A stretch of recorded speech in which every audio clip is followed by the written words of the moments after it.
Today, we will talk about how to grow king oyster mushrooms. Let's have a look at the details. King oyster mushrooms are the largest of the oyster mushroom species and have been described as having the taste and texture of abalone.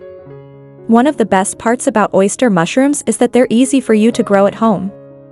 With a little time and effort, you can grow your own mushrooms to include in a variety of dishes. The first step is creating a grow area.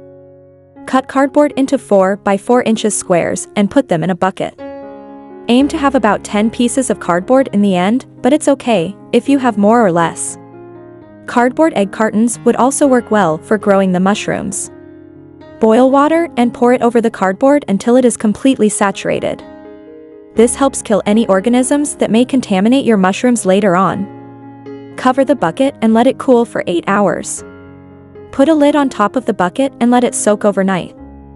The heat from the water would kill any mushroom spawn, so it needs to rest until it is cool to the touch.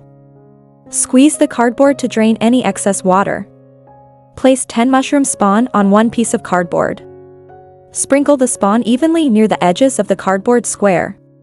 The king oyster mushrooms prefer to grow from the sides of the cardboard rather than on top of the cardboard.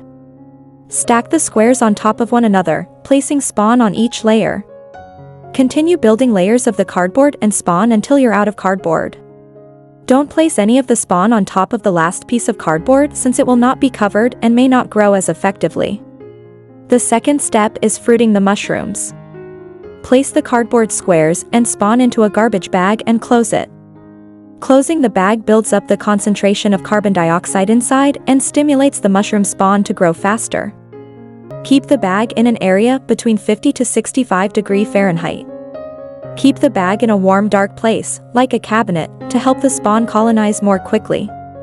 The warmth mixed with the moisture in the cardboard pieces creates a humid environment that's perfect for mushrooms. Open the bag after 2 days to check for pools of water. Leave the bag alone for 3 to 6 weeks. Don't disturb the bag during this time since the mushroom spawn is starting to produce mycelium, which looks like white strands, and will eventually fruit. Open the plastic bag once you see white strands covering the cardboard. After the 3rd week, check every 2 weeks to see if the mycelia have formed. Move the bag to a sunny area when the mycelia is present. Make sure there is enough light getting to your mushrooms. A good rule of thumb is to have it bright enough so you could easily read a book. During this time, you may see small mushrooms starting to form.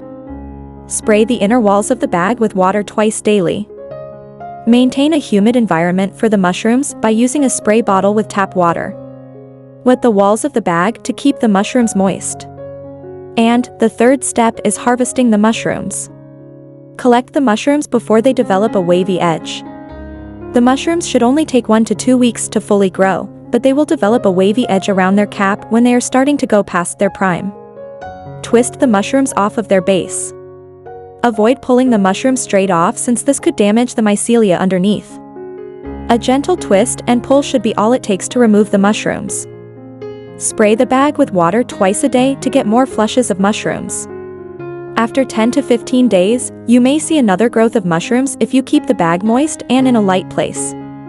Leave the stems on the mushrooms if you'd like. Unlike with other mushroom varieties, you can eat the stems of king oyster mushrooms. Leave them on for an easy, delicious meal. Clean your mushrooms before adding them to any dish. King oyster mushrooms can be eaten raw or cooked. Thanks for watching this video. Please don't forget to like and subscribe to our channel if you like our videos.